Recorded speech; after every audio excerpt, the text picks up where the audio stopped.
त्याग जगत की मोह माया, मुक्ति पथ पर चल पड़ा हूँ।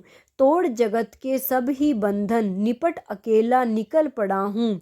सतगुरु चरण कमल की सेवा, निस्दिन ही मैं ध्यान करूँगा। स्वप्न में भी गुरु आज्ञा का भूलकर उल्लंघन ना करूँगा। स्वप्न में भी गुरु आज्ञा का भूलकर उल्लंघन ना करूँगा। बोलिए श्री सतगुरुदेव भगवान की जय। सच्चे दरबार की जय। आशुपिता भगवान की जय। गुरु प्यारे साधकों, स्वागत है आप सभी का एक बार एक नए दिव्य अनुभव के साथ।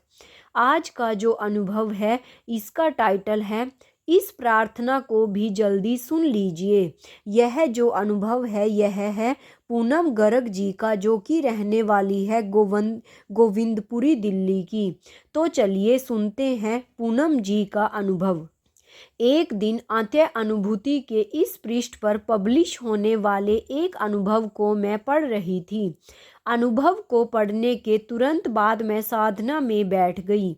साधना में बैठकर सुमिरन करते हुए मैं निरंतर एक प्रार्थना दोहरा रही थी।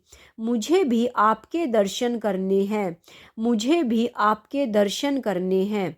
महाराज जी, आपको समाधि में गए इतने सारे वर्ष बीत गए हैं। मैं एक एक वर्ष का पूरा पूरा हिसाब लगा रही थी। अब तो लौट आइए महाराज जी, हमें आपकी बहुत याद आती है। याद शब्द हृदय से फूटते ही आंखों से अश्रु बह निकले। धीरे धीरे गुरुदेव की याद और अधिक गहरी होती चली गई और साधना में मेरा गहरा ध्यान लग गया। इसी के साथ मुझे अंतर्घट में अनंत प्रकाश के दर्शन हुए, लेकिन आज वह दिव्य प्रकाश भी मुझे आनंद नहीं दे पा रहा था। मैंने मन ही मन कहा, महाराज जी, आज मुझे सतगुरु के प्रकाश स्वरूप के नहीं बल्कि इस प्रकाश में साक्षात अपने आशु बाबा को देखना है। उनकी वो प्यारी मुस्कान देखनी है। कुछ ही क्षणों में वह प्रकाश बहुत तेज हो गया और फिर वही प्रकाश पुंज सूरजमुखी के एक फूल में बदल गया। सूरजमुखी के ठीक बीचों बीच गुरु महाराज जी ने मुझे दर्शन दिए। मेरे आशु बाबा मेरे अंतर्घट में प्रकट हो चुके थे। उन्होंने मेरी पुकार को सुन लिया था।